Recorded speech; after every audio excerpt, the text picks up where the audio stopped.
एक तरफ जहां रूस और यूक्रेन के बीच युद्ध चल रहा है, तो वहीं दूसरी ओर रूस में राष्ट्रपति चुनाव के लिए वोटिंग हो रही है, जो 15 मार्च से शुरू हुई है और 17 मार्च तक चलेगी।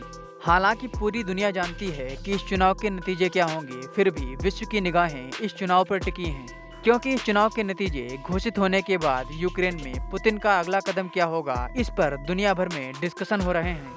ऐसा नहीं है कि पुतिन अकेले ही यह चुनाव लड़ रहे हैं, बल्कि उनके विरोधियों में कम्युनिस्ट पार्टी के नेता निकोलाई, लिबरल डेमोक्रेटिक पार्टी के नेता लियोनिद और न्यू पीपल पार्टी के नेता व्लादिस्लाव शामिल हैं। इसके अलावा पुतिन के मुखर आलोचक कहे जाने वाले विपक्षी नेता एलेक्सी नवेल्नी की चुनाव से पहले ही मौत हो गई थी।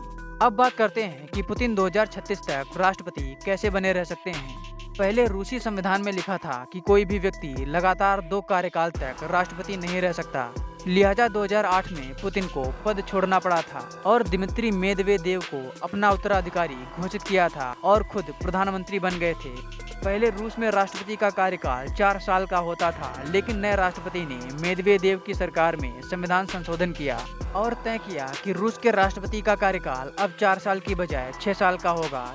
चूंकि पुतिन प्रधानमंत्री रह चुके थे, इसलिए वो 2012 में तीसरी बार रूस के राष्ट्रपति बन गए। इसके बाद 2018 के चुनाव में व्लादिमीर पुतिन को 75% से ज्यादा वोट मिले। इसी कार्यकाल में 2020 में पुतिन ने एक संविधान संशोधन किया, जिससे उन्हें 2036 तक राष्ट्रपति बने रहने की ताकत मिल गई।